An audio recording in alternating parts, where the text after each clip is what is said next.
Leur monastère est fabuleux, très joli. Bon, elles ont de l'humour. Je continue ma route. Ici, je vais dormir dans un monastère d'hommes à Kokos, monastère de Kokos. Et pareil, j'étais toute seule, parce que pour le dîner, il ne faut pas se mélanger. Et voilà, mais c'était bien. À Gigiol, on dirait une russe. Et alors qu'on est toujours en Roumanie. Anna, deuxième expérience sans eau.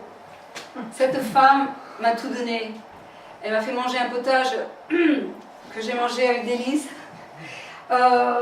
Et il n'y avait pas d'eau. Pas de salle de bain, pas d'eau, voilà. Le musicien Nello, en Roumanie, à côté de Mamaia, qui est... oui, il faut que je vous dise, j'ai démissionné avant, quand j'habitais à Pau, pour la mer d'ici. Parce que j'aime le bleu, j'aime la mer. Et sur ce chemin, quand je me suis retrouvée donc toute seule, j'ai décidé d'aller vers la mer Noire, vers le bleu. Donc je suis arrivée à Sulina, qui est la ville la plus orientale de la communauté européenne, tout au nord de la Roumanie, longeant la mer Noire. Et à partir de là, j'ai longé toute la mer Noire en descendant de toute la Roumanie jusqu'en Bulgarie. Voilà, la mer et moi. J'arrive à la mer, je suis contente. Alors, mon bâton de pèlerin. Ah oui, alors ici, c'est... Qu'est-ce que c'est? Si vous arrivez à voir. Un bateau. Un bateau du bois. C'est du bois, oui. C'est pas un bateau. Une cabane. C'est chaud. En fait, c'est un tonneau. Le bâton de pèlerin reste à l'extérieur. Et c'est un tonneau avec un lit, un grand lit, qui est fait pour les touristes. Mais c'est le dernier jour de la saison, 30 septembre. Et donc la dame me dit, mais dors parce qu'on va fermer demain, et donc il n'y a personne, tu peux utiliser un tonneau. Mais comme ça, demande et tu seras octroyé. Alors une histoire de chien encore. Ce chien m'a accompagnée pendant 2h30, et je ressens vraiment qu'il m'a aidée. Parce qu'en Roumanie, il y a beaucoup de chiens errants, beaucoup de chiens qui peuvent faire un peu peur. Et ce chien-là, je ne sais pas pourquoi, il a commencé à marcher avec moi, en parallèle avec moi, tout le long de la plage de Mamaia, avant d'arriver à Constanța. Et moi, je lui disais, mais va-t'en, j'ai rien pour toi, j'ai rien à manger, qu'est-ce que tu veux, vas-y, va-t'en. Et il faisait casse la tête, et il m'a accompagné, je vous assure, jusqu'à ce que deux femmes me parlent. Et je crois qu'il a senti que j'étais en bonne compagnie et tranquille, et il est reparti, comme ça. Comme il est revenu, il est reparti. Quand j'ai rencontré Michaela, il est reparti. Est-ce que c'est possible? Et bien, moi, je dis oui. Je dis oui. Ça, c'est le casino de Constanța qui est abandonné et que j'ai trouvé magnifique. On ne le voit pas bien encore, mais très très beau, une super belle construction. Encore un monastère, Costinetti, qui est juste en bordure de mer. Et je vais arriver en Bulgarie. En Bulgarie, je vais passer peu de temps. Et oui, ce foulard est très important aussi. Je vous montrerai après pourquoi. Voilà comment sont à l'intérieur certains des monastères orthodoxes. Et cette photo, c'est juste parce que en Bulgarie, il y a plein d'endroits avec des noms espagnols. Et je me dis, tiens, El Simpatico, il y a Amor, il y a Playa, il y a que des mots espagnols comme ça dans des bars, c'était étonnant. Donc je continue ma marche. C'est des endroits super. Si vous avez un lieu de vacances pour l'année prochaine, Crănevo, ce sont des plages somptueuses sur la mer Noire en Bulgarie. Et pas cher du tout. J'ai pas de pub à faire. Ils ont des endroits tellement délicats, et tellement d'une décoration tellement belle, que c'est incroyable. Bon, le tabac aussi, vous voyez, on est en Bulgarie.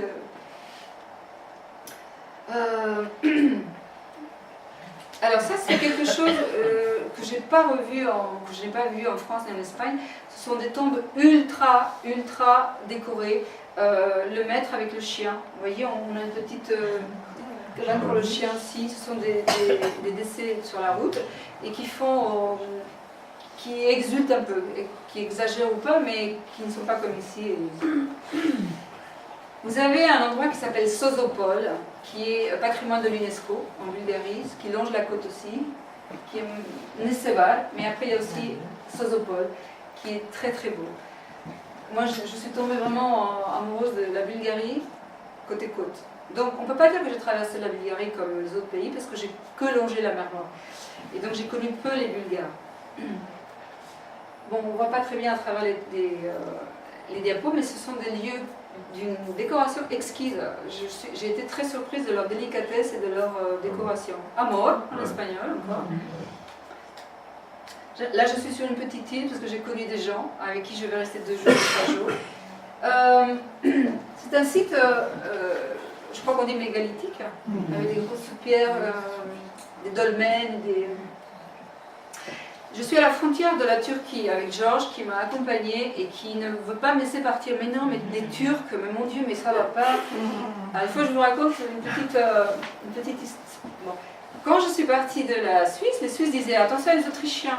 En traversant l'Autriche, les Autrichiens me disaient oulala, attention, il y a les Hongrois. Oh, c'est pas pareil les Hongrois. En traversant la Hongrie, les Hongrois me disaient oulala, mais attention avec les Roumains. Et ainsi de suite, et tous les pays, tous les habitants me disaient fais attention avec le pays d'à côté. C'est quand même incroyable. Donc là, on est en Bulgarie, et le Bulgare me dit fais attention avec la Turquie, avec les Turcs. Je passe la frontière. Alors, vous connaissez Istanbul? Il y a des petites notes de la quotidienneté d'Istanbul, le thé qui se vend avec un... Vous connaissez ça, les couleurs de l'arc-en-ciel? À Istanbul, ils décorent tous les escaliers avec les couleurs de l'arc-en-ciel. C'est très joli, en pleine ville comme ça. Vous reconnaissez Hagia Sophia, si je ne me trompe pas, la Torre Galata, la Tour Galata. Ah, les épices et tout ça, bon. Je passe un peu vite. Ça, c'est un tableau qui est décoré avec des allumettes. Regardez l'effet que ça... C'est un visage. C'est un visage, c'est incroyable. Bon, les bonnes pâtisseries turques, des belles étals de poissons, magnifiques. J'ai mangé, j'étais là. Donnez. De bon le poisson en Turquie. C'est vrai? Oui, Les Syriens à l'époque. Oui. Les étals sont très très belles. Là, je suis dans la petite Sofia, pour ceux qui connaissent Istanbul, à l'intérieur. Mon mari qui est venu me voir donc la 2e fois, donc Budapest, Istanbul. Ça, c'est un... Là, je vais dormir dans un hostel qui est d'une décoration, mais à tomber par terre, fabuleuse. On dirait coloniale, une construction coloniale. On est en Turquie là, ça y est. Alors en Turquie, j'ai passé 3 mois et 1 semaine. L'huile d'olive turque est aussi bonne que l'espagnol. Alors lui, une anecdote. À Istanbul, j'ai oublié, à l'hôtel où j'ai dormi, dans le hostel où j'ai dormi, j'ai oublié mes papiers, mon passeport et ma carte de crédit. Grande panique, et je m'en rends compte dans ce village, donc un jour après. Ce jeune, dans un bar, me dit « T'inquiète pas », parce que j'ai commencé à demander comment je fais pour reprendre un bateau pour aller en Turquie, en Istanbul. Et lui, il me laisse l'argent comme ça, parce que j'avais rien. J'avais tout oublié là-bas. Mais comme ça, il ne me connaît pas et il me donne l'argent pour prendre le bateau. Parce qu'il fallait traverser la petite presqu'île entre la Turquie, Istanbul et là où j'étais. Et donc, je me fais un point d'honneur à revenir pour lui rembourser. Parce que j'ai trouvé mes documents et mon passeport. Et ma carte de crédit. Je trouve merveilleusement décoré pareil le pan de ce local. Les petites chaises en mauve, en rose, c'est délicieux, je trouve ça délicieux. On voit pas, ça ne rentre pas, mais... Alors ici, ce sont les femmes qui rament, après avoir ramassé les olives, vont faire l'huile. Elles sont en train de... Ont la cigarette à la main quand même, une d'entre elles. Mais c'est un cycle de reproduction, Oui, pour mettre après toutes les olives et les presser. Ici, je suis entre 2 mers. Je suis entre la mer Égée et la mer de Marmara, pour ceux qui connaissent bien la géographie. Tout simplement, un jeune de 14 ans qui me prête sa moto. Alors j'ai dit, mais qu'est-ce que tu veux que j'en fasse? Mais bon, je t'emmène. Un petit jeune de 14 ans. Et il m'emmène dans sa moto. c'est fabuleux. Alors ici j'ai une petite anecdote. Voilà, en descendant d'une chariole, d'un chariot, conduit par deux agriculteurs, une femme et un homme assez âgés, en descendant avec mon sac à dos, j'ai déchiré mon pantalon. J'en avais donc un autre dans mon sac à dos, mais celui-là je le déchire. Donc je rentre dans un bar pour mon petit rituel café wifi pipi, et je demande au monsieur, est-ce que je lui fais des signes pour coudre? Il me prend par la main et il m'emmène dans un local où tout d'un coup j'arrive, il n'y a que des femmes. Que des femmes. Et toutes ces femmes, elles sont en train d'écouter un cours, elles assistent à un cours pour apprendre la traite de vaches mécaniquement, avec appareil. Et donc elles ont un PowerPoint et tout, mais dans un petit village perdu. Et moi, comme c'est des femmes, j'ose leur montrer, il n'y a aucun homme. Donc je me retourne et je leur montre un peu mes fesses en disant, voyez, j'ai besoin de coudre. Et il y en a une qui s'en va, qui court et qui va chercher des leggings dans un plastique tout neuf. Elle me dit, tiens. J'ai dit, attends, dis-moi combien c'est. Elle dit, non. Incroyable. Moi, ça me laisse à chaque fois. Ici, je vous le montre parce que sur ce chemin, je voyais la pâte de... Et je dis, mais qu'est-ce que je fais? Je vais où? Par lequel? Et là, il n'y a personne qui passe. Et puis tout d'un coup, je vois un camion parce qu'il y a une carrière. J'entends un camion qui passe. Et depuis la fenêtre, je lui dis, Denise. Denise veut dire la mer en turc. Denise. Et il me dit, bon, alors je comprends que c'est l'un des deux et j'y vais. Et puis c'était beau. Mais dur, ça veut dire stop. Mais que c'était dur d'arriver, j'en pouvais plus ce jour-là. Les enfants sont partout les mêmes dans tous les pays. Quand ils voient un étranger arriver, ils s'agglutinent et ils demandent. Alors ils apprenaient l'anglais, donc ils voulaient qu'on parle en anglais. Les enfants sont tous les mêmes. Voilà, donc je repars avec mon pantalon cousu. Et nous sommes à Çanakkale. Çanakkale, c'est une très belle petite ville sur la côte turque, la côte de Dardanelles, sur la mer de Dardanelles. Oui, le cheval de Troie, c'est celui qui a servi pour le film avec Brad Pitt. Cheval de Troie. Bon, des couchers de soleil à tomber par terre, des paysages magnifiques. Ici, je tombe dans la saison où il y a plein de méduses. C'est incroyable, c'est que des méduses. Ça m'a choqué. Incroyable. Et on les voit bien, là, le centre. Comment? C'était quel mois? Je suis en octobre. Oui. Bon, alors, je profite pour parler de ce que je mangeais. Comme je vous ai déjà dit tout à l'heure, mon petit rituel de tous les fruits secs que je mange par jour. Et surtout, je ne mangeais pas d'animaux, à moins qu'on me fasse déjeuner, comme je vous ai expliqué tout à l'heure, avec une bonne bolognaise. Je mangeais donc beaucoup de fruits. Avocat, c'est indispensable pour l'oméga 3. Et beaucoup de roquettes, plein de calcium et de minéraux. Tous les fruits du monde, tous les légumes que je pouvais. Voilà. Et comme je jeûne une fois par semaine, ben je mangeais que 6 jours. Donc c'était facile. C'était parfait. Beaucoup de citrons en Turquie. Ils ne mangent que des citrons. C'est fabuleux. Ils te font des salades avec du citron. Ils enlèvent le jus pour pas que ça soit acide. Et c'est délicieux comment ils les font. C'est incroyable. Salade de citron. Cherchez sur internet. Encore les enfants qui s'agglutinent pour voir mais qu'est-ce que tu fais, d'où tu viens, où tu vas. C'est fabuleux. Alors, je vais profiter pour parler de ce que j'avais dans ma trousse à pharmacie.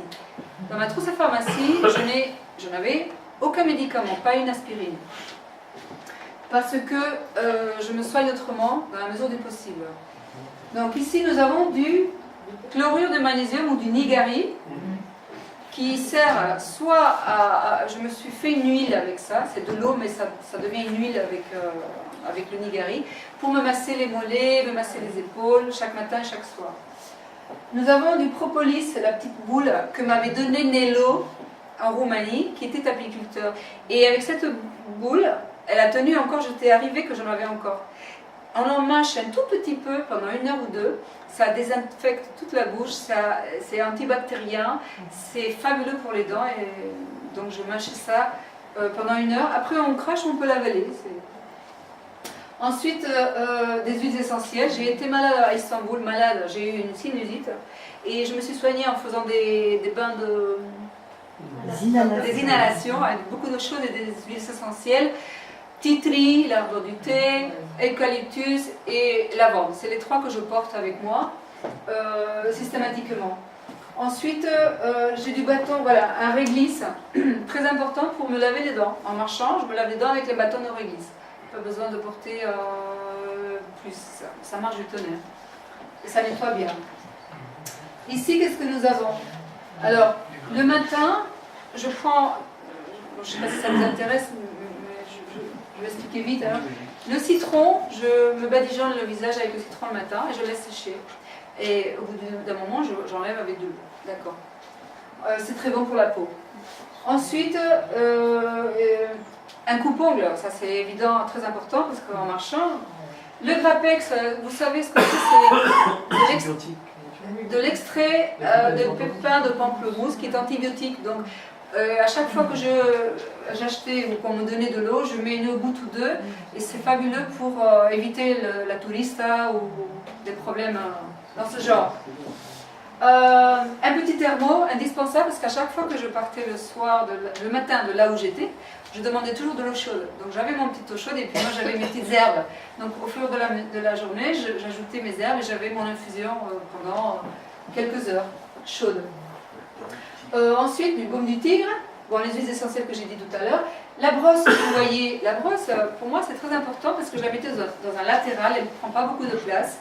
Et cette brosse, elle me sert à faire ce qu'on appelle des brossages à sec, et surtout pas sous la douche avec l'eau chaude, avec de l'eau. Ces brossages à sec servent à nettoyer les pores, à désinfecter des fois. La peau, c'est notre plus grand organe, donc il faut vraiment le frotter, le masser le soir et le matin. Et ça vous fait une peau que vous ne pouvez pas imaginer à quel point... comment Anthony. Voilà, donc brossage à sec indispensable chaque jour. Et on ne le voit pas bien, mais là j'ai un petit bâton l'aloe vera. Aloe vera. Oui, horizontal. Oui, on le voit pas. Et l'aloe vera, je le coupe, je ne l'ai pas ici. Je le coupe, un petit bout comme ça, je tranche les parois externes, et avec ces deux parois externes, bon, déjà je mange le milieu, le gel, c'est très antifongicide, merci. C'est bon pour la flore intestinale, c'est fabuleux. Et avec les deux parois, donc je me nettoie la peau le soir. Mais il n'y a pas besoin de crème, rien. Pour les femmes, si vous voulez essayer, c'est fabuleux, ça laisse la peau, mais d'une délicatesse incroyable. Et on laisse sécher, on va au lit comme ça. Et le lendemain matin, le citron. Donc le citron le matin et l'aloe vera le soir. Voilà mes baskets que j'ai utilisées de chemin de Saint-Jacques, plus 1800 km en Turquie, que j'ai dû laisser après, et mes tongs. Donc c'est tout ce que j'avais.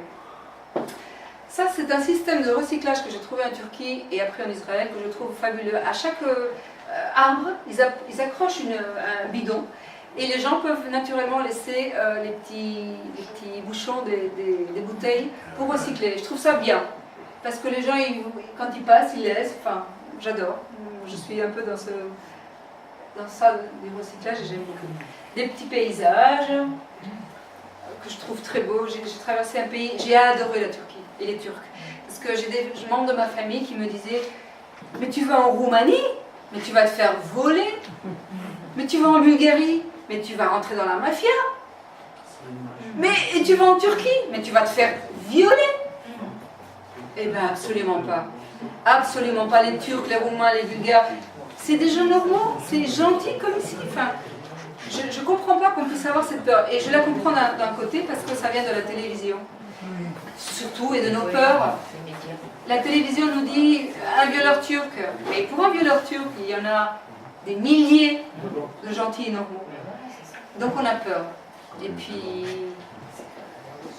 je vous assure, je suis follement responsable. Voilà comment je peux me décrire. Follement responsable parce que je ne vais jamais marcher la nuit, Je ne vais pas faire de folie, je ne vais pas essayer de...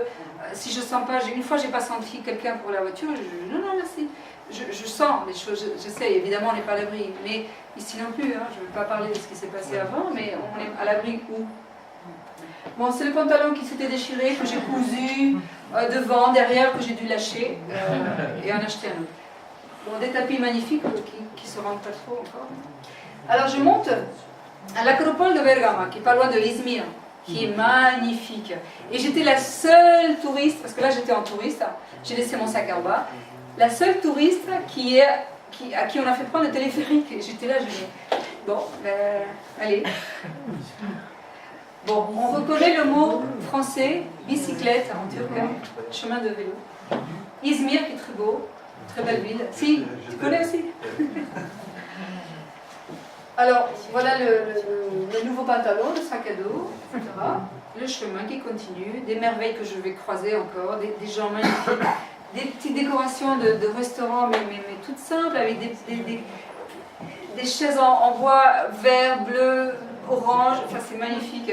Une délicatesse de décoration à ne pas faire à faire en ville. Ça c'est une habitude turque, c'est des arbres qu'ils décorent avec des morceaux de papier de toutes les couleurs. Ça fait très joli dans la rue. Bon, ça rend pas, mais ce sont des citrouilles énormes. Ça c'est Pamukkale. Alors Pamukkale est un site assez rare et exceptionnel parce que c'est la pierre blanche que vous voyez, c'est pas de la neige, c'est la pierre calcaire qui se forme comme ça et qui devient blanche et belle, c'est magnifique. Ça donne ça, le sel, ça donne cette allure comme ça, c'est naturel, c'est protégé, on ne peut pas marcher à chaussures, donc on est à pied, on est tout nu, pieds nus. Donc tout ça est blanc et c'est très beau quand on le voit. Et à Pamukkale, il y a aussi un cirque qui est magnifique. Il est énorme et moi j'étais époustouflée de voir ça. Et comme je vous disais au début, on ne peut pas mourir de faim sur le chemin entre les cerises, entre les pruneaux, entre les mandarines, les citrons, mais il y en a partout. Et on peut... J'ai une anecdote, j'étais dans un petit monobus, un minibus une fois, et les gens sont descendus et je reste seule dans le minibus avec le conducteur. Et tout d'un coup, il s'arrête comme ça au milieu de nulle part, il va dans le champ d'à côté, il me prend 3 mandarines, il me les donne. Mais quel conducteur de bus fait ça? C'est incroyable. C'est que des petites choses comme ça. Alors ici j'ai rencontré une fille qui s'appelle Phyllis, magnifique, gentille. Elle faisait du footing, elle avait besoin de baskets. Donc je lui ai demandé où est-ce que je peux acheter des baskets.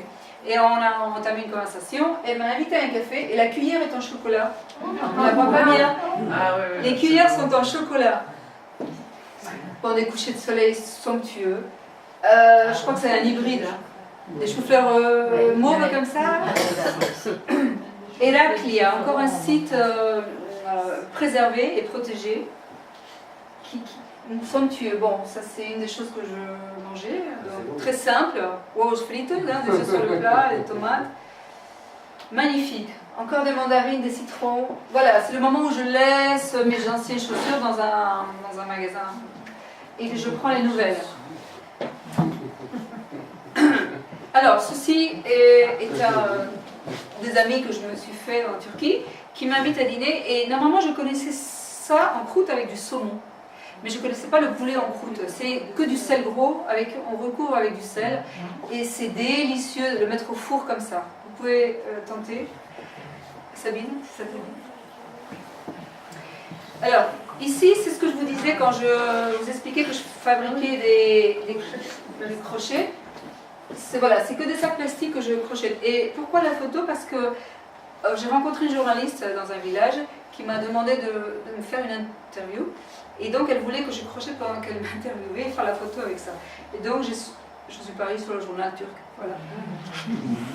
Alors voilà mon petit sac que j'avais devant.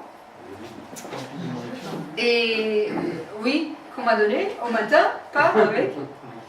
Et voilà des femmes sur le chemin que je rencontre qui font, je ne sais pas comment ça s'appelle, c'est enveloppé avec des feuilles de vigne et après à l'intérieur du riz, il y a des feuilles de vigne. Ça s'appelle que des feuilles de vigne. Ok, merci.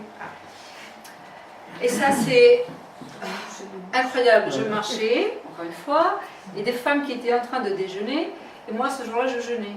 Donc, elles m'ont fait déjeuner. C'était somptueux, le petit déj était merveilleux, je ne peux pas dire non. Pardon. Un lieu aussi superbe, magnifique. Bon. Une soupe de chou-fleur somptueuse à tomber par terre. Encore le recyclage. Vous voyez, ce sont des pots d'huile de 5 litres qu'ils recyclent en pots de plantes. Je trouve ça beau. Et ils les peignent. Je trouve ça. Voilà. Oui. Alors ça, c'est des jeunes qui, dans la rue, restauraient les fonds des arbres, style Gaudi, parce qu'on dirait du Gaudi. Comment ça s'appelle ça en Turquie? La galette. Papa Noël, puisqu'on approche, on est en décembre, je passais 3 mois en Turquie. Donc il y avait Papa Noël pour les gens qui ne sont pas musulmans. Un petit déjeuner fantastique. Alors ça me plaît beaucoup ça. Qu'est-ce que c'est? C'est un bateau, enfin c'est en forme de bateau, mais c'est recyclé qu'avec des bouteilles en plastique. Je trouve ça génial. Vous voyez? Qu'est-ce que c'est? C'est un poisson. C'est un poisson avec l'œil et qui est fait à base de recyclage. Mais recyclons, réutilisons, c'est fabuleux. C'est exposé dans un jardin avec beaucoup d'autres. Bon, paysage somptueux par lesquels je vais marcher. J'ai eu beaucoup de chance parce que je crois que j'ai eu que 7 jours de pluie en 7 mois et demi. Incroyable. Que 7 jours de pluie. Hein. Alors, en Turquie, je fais un hommage parce qu'ils préservent les arbres. Ils construisent autour des arbres. Ils gardent les arbres. Ils ne les abattent pas, comme on fait ici ou ailleurs. Ça, c'est une petite décoration d'une dame qui vivait là. Elle avait mis des bouteilles comme ça, elle les peint. C'était chez elle, mais personne ne vole. C'est fabuleux. Vous voyez, encore un arbre qui est peint, des couleurs magnifiques. Mon chemin, les enfants, partout, en Bulgarie, en Roumanie, en Turquie. Le chemin qui est beau et qui est faisable. C'est ça que je voudrais transmettre. Une femme peut marcher seule. Vraiment, on peut le faire. Alors, voilà, Atatürk, qui était le Charles de Gaulle turc. Non? Équivalent? Non, d'accord. Qui est leur idole, en tout cas? Qui est l'idole des Turcs? Oui, c'est le père de la Turquie qui est considéré. Oui, mais c'est l'idole des Turcs. Donc j'aime beaucoup cette phrase, hein, paix à la maison, il y aura paix dans le monde. Commençons par chez nous, et par soi-même d'abord. Alors ça, c'est des petits clins d'œil que je vois. C'est un bateau où il y a marqué Ando, qui veut dire en espagnol je marche. Je dis oui, c'est vrai. Et peaceful. Voilà, le chemin de la paix, je vous ai dit tout à l'heure, pour la paix des religions. C'est mon chemin, je trouve ça. Marmaris, des chemins somptueux. Alors voilà, là, au milieu du chemin, on ne le coupe pas. Les cyclistes et les touristes passent autour, et voilà, il n'y a pas de souci. Encore un repas, oui. Cette plage, mais alors, si tout à l'heure la plage de la Bulgarie, Kranevo, que je vous ai dit, était somptueuse, alors celle-ci, la mer était d'une couleur qui ne retranscrit pas sur la diapo, mais fantastique. Bon, des couchers de soleil encore somptueux, toujours le chemin. Et là, j'arrive à une plage en passant par un site préhistorique. Incroyable. Comme ça, à l'air libre, on peut le regarder. Il y a un théâtre, il y a... Comment? Non, j'ai dit une bêtise pour la postérité. Aïe, aïe, aïe. Historique, bien sûr, c'est ce que je voulais dire. Encore l'huile d'olive, encore les oliviers, les femmes qui travaillent et qui me sourient et qui après va me faire prendre plein d'olives et va me dire, bon, plein de... Elle voulait que je reste à les aider, j'ai dit oui. Magnifique plage de Patara. Et là, je tombe sur une famille, pareil, qui me demande de rester chez eux avec 3 enfants. Alors, j'ai une anecdote que j'ai oubliée en Roumanie. J'ai une dame, elle me voit marcher comme ça, je l'ai raconté souvent parce que ça m'a marqué beaucoup, beaucoup, qui me voit passer et qui me fait de loin « Entre chez moi prendre une douche ». Mais c'est incroyable, c'est juste fabuleux. Et je disais encore tout à l'heure, quel espagnol, quel français fait ça? ça. Portugais peut-être. Bon, et cette famille donc m'invite à dormir, m'invite à leur table, et c'est simplement fabuleux. La neige à Kemer, on est, alors pour situer la Turquie, je vous le fais pour votre côté, Istanbul est là, donc j'ai fait comme ça, d'accord? Comme ça, et je suis là maintenant, j'approche de Mersin, en face de Chypre. C'est là que j'ai mangé la meilleure salade de citron de toute ma vie. Oh là là, elle a fait des petits poissons, c'était divin. À Antalya, que vous connaissez. J'étais là, j'étais dans cette plage. C'est notre Christophe national. Encore un site historique, à Saïd, au Cid, pardon, qui est super joli. Et là j'arrive à Marmari, je crois. Non, à Lagna. Et ça c'est un château avec des murailles sur la route, sur le bord de la route. Tu te dis mais demandez. Voilà, à Namur. Ça c'était phénicien, par terre, somptueux. Des grottes, ni Lascaux ni Altamira, Aydınçuk. Fabuleux, des stalactites, des stalagmites, mais à tomber par terre.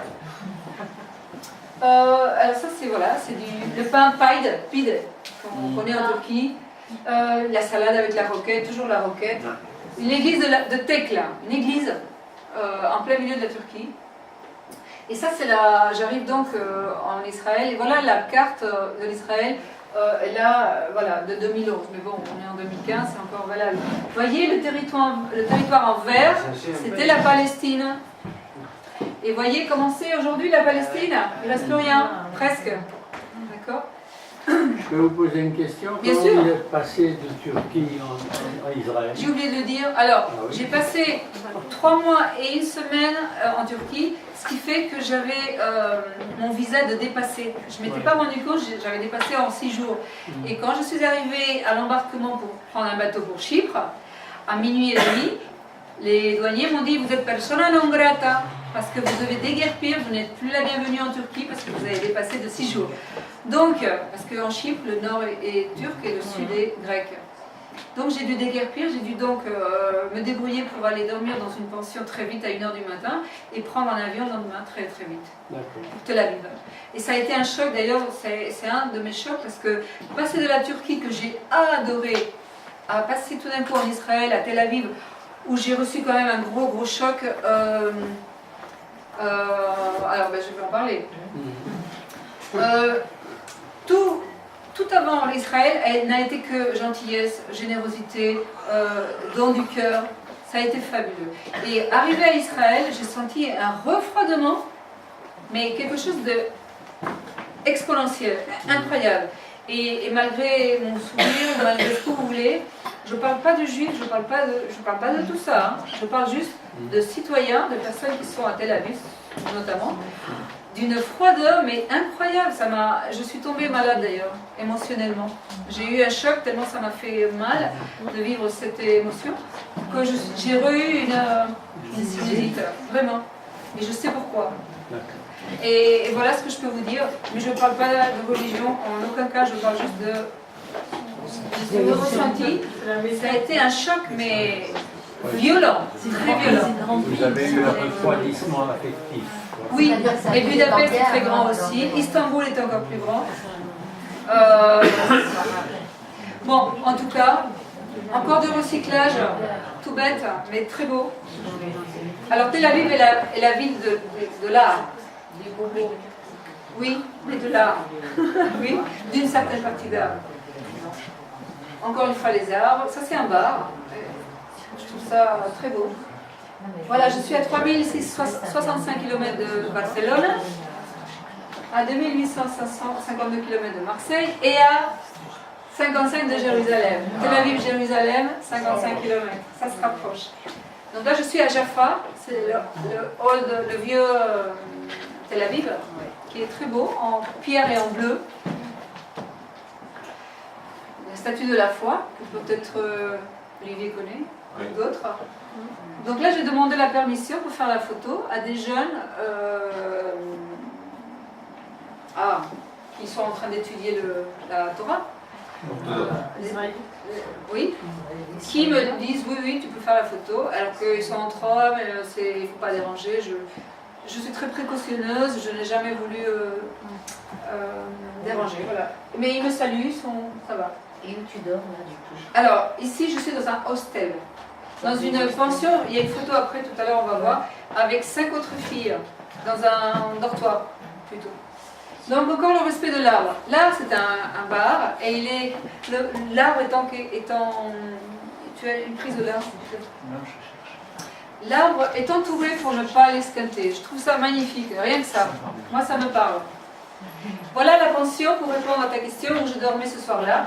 Et j'ai mis, on voit pas bien, mais j'ai mis, ça c'est mon petit sac. Et voilà le gros sac d'une Brésilienne pour 5 jours de vacances. Et ça m'a fait rire parce que, bon, on voit pas bien. Là, je suis dans un dortoir à Tel Aviv. Je continue le chemin pour Jérusalem. Je m'approche, et me voilà à Jérusalem. Bravo. Sans interdit. Ça s'interdit, oui, pour les voitures. Alors je crois que c'est celui-ci, je ne suis pas sûre, cette porte où il y a eu des balles qui sont restées enfoncées dans le mur. Je ne sais plus quelle porte c'est. Ça, c'est pas la porte des Lions, c'est sûr. Je me souviens plus, il y a 7 portes à Jérusalem. Mais cette porte de Jérusalem. 7 portes. Et il y en a une qui est cloîtrée, on ne peut pas y accéder.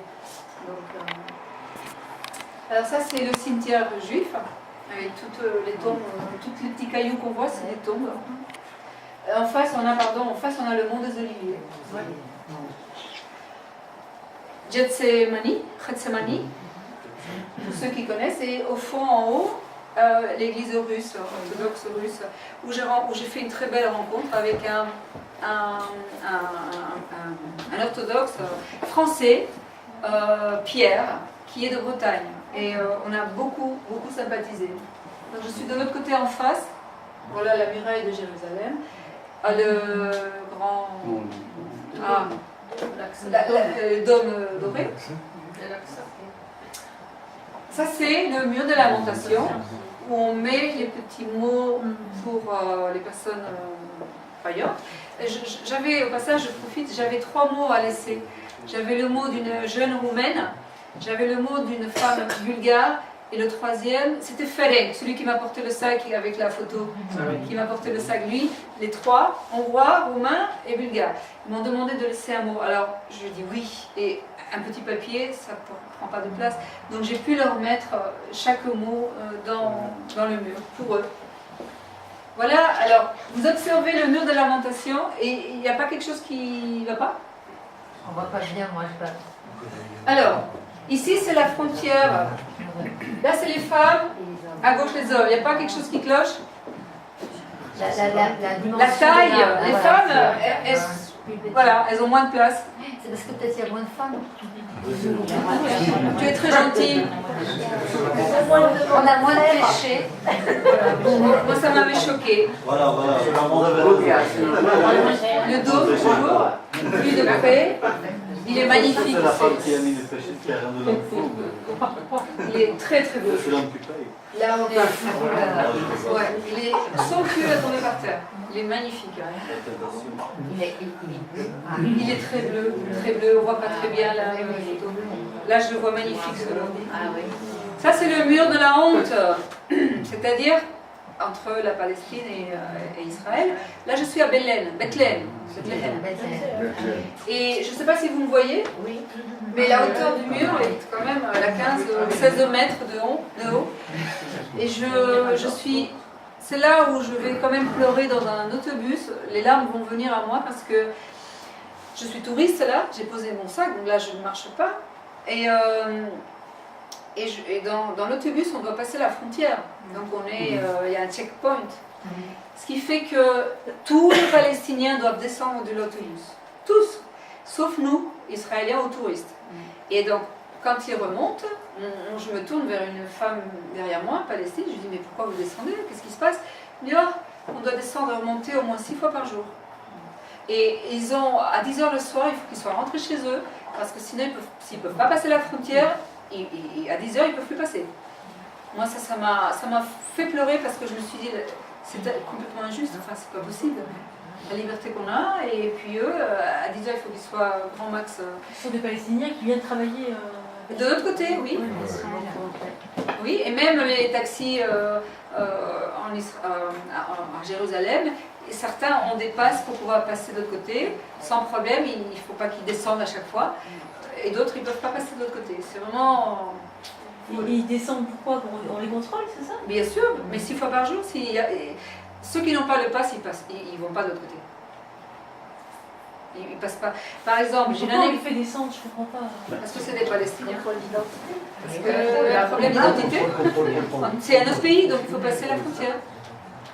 Alors que certains travaillent d'un côté, mais ils vivent de l'autre. C'est un pays qui est en guerre. Pour moi, ça a été un choc horrible. J'ai les larmes qui sont montées, ça a été... Ah non, mais Ça m'a fait très mal. je n'ai pas employé le mot, ça ne justifie pas. Alors, j'ai pas dit. Vous voyez, pas porter d'armes. Ça veut dire ce que ça veut dire. Les armes ne sont pas admises. Alors ça, c'est l'armée israélienne, et c'est des petites jeunettes, c'est des petits jeunes qui portent des mitraillettes. Et la femme derrière, elle se promène pour voir le magasin à côté. Parce que ils sont avec les... On est tous ensemble, on marche à côté des soldats avec des mitraillettes. Femmes, jeunes, ils n'ont pas 25 ans. Hein. Voilà la neige à Jérusalem. Je suis restée 2 semaines, et voilà la neige. Et donc les tombes qu'on voyait de l'autre côté avant, elles sont recouvertes de neige. Et ça, il faut que je vous le montre maintenant, c'est le moment. Oui. C'est le fameux foulard. Ce foulard, il a un sens. Est-ce que je vais trouver? Il a un sens. Voilà, il est là. Alors ce foulard, c'est une amie qui me l'a offert avant de partir. Et cheminant, j'ai eu l'idée de marquer un mot qui représente un petit peu, qui me représente, on va dire. Et vous connaissez tous Antonio Machado, poète espagnol. Et il a une des poésies dont le proverbe central c'est El camino se hace al andar. Le chemin se fait en marchant. Il y a une belle chanson qui est interprétée par Joan Manuel Serrat, très belle. Et donc je me suis marqué cette phrase en espagnol et en français, puisque c'est mes 2 langues, même si le français je parle un peu moins de l'espagnol, un peu moins bien. Je me suis marqué mes 2 phrases. C'est à l'envers? Et à l'envers. Et ensuite, j'ai marqué la signification, je l'ai traduit dans toutes les langues où je suis passée. Hébreu, hébreu, arabe, bulgare, anglais, parce que c'était quand même une des langues que j'ai beaucoup utilisées. Donc voilà, c'est traduit dans toutes les langues. Et avec le prêtre breton que j'ai connu, orthodoxe, à Jérusalem, et bien, on a fait la photo avec. Et je trouve ce foulard... Et il m'est cher, quoi.